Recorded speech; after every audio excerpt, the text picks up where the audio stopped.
Hi, it's me again with Corel Tips and Tricks. This is part 2 of this series that was 9 days ago. And my mathematical guru came up with a better idea than I did, and I really appreciate. That's one thing neat about the internet or YouTube. We can all learn. So I just took a rectangle and I am going to make it something other than a hairline. And then I'm going to go to object and convert the outline to an object.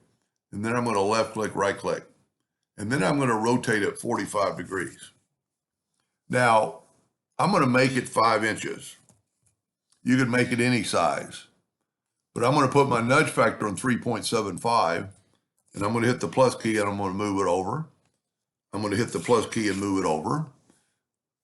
And then I'm going to take my virtual segment delete key and I am going to delete this, so that one's going over, this is going under.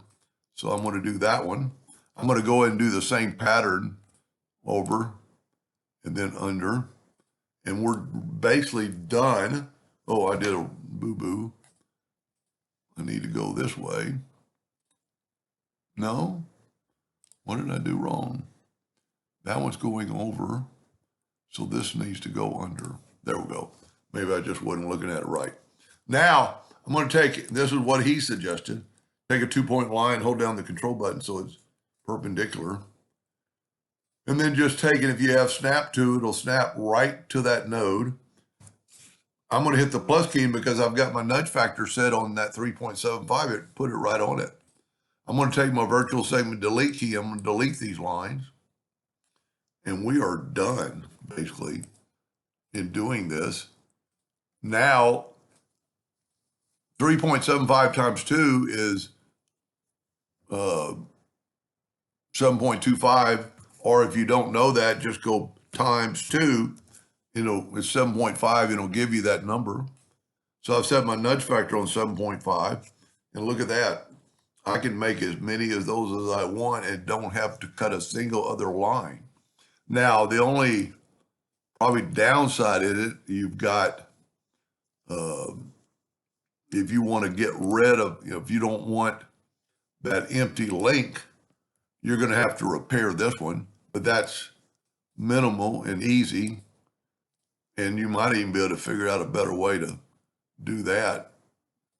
And then you could go back and do the same on both ends.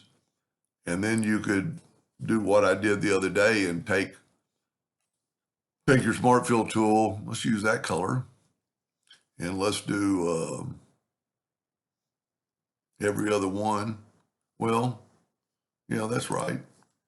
See, that one went all the way around. So do every other one in orange.